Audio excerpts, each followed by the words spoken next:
To install ZebraCut, we will first launch Rhino7.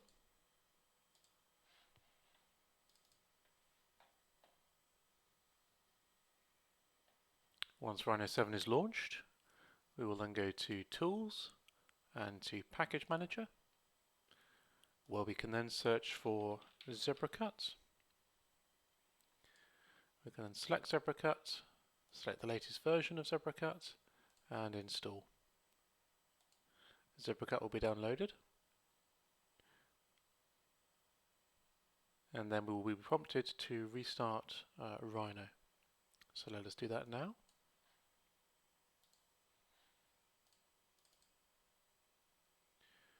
During this launch, Rhino will install ZebraCut, and we can see we've been presented with the ZebraCut help system, which gives us some information on how to set up ZebraCut, which you can see in subsequent videos. We've also got some setup messages, which we can close. And as you can see, you're being prompted here to restart Rhino again, so that ZebraCut can be fully installed. So let us do that now.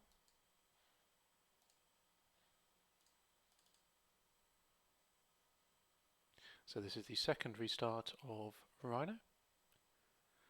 And this time you'll be again given the ZebraCut help system. You'll be prompted to enter your license key for ZebraCut, and you'll be given some warnings on how you set up ZebraCut. We will again be able to explore these in subsequent videos, but for now let us just first bring the ZebraCut GUI onto the screen. So we'll close these messages, we will close the ZebraCut help system.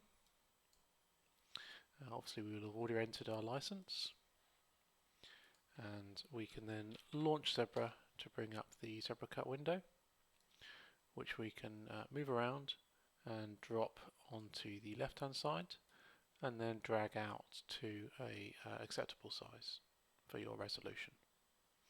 And with that, ZebraCut is installed. Thank you very much.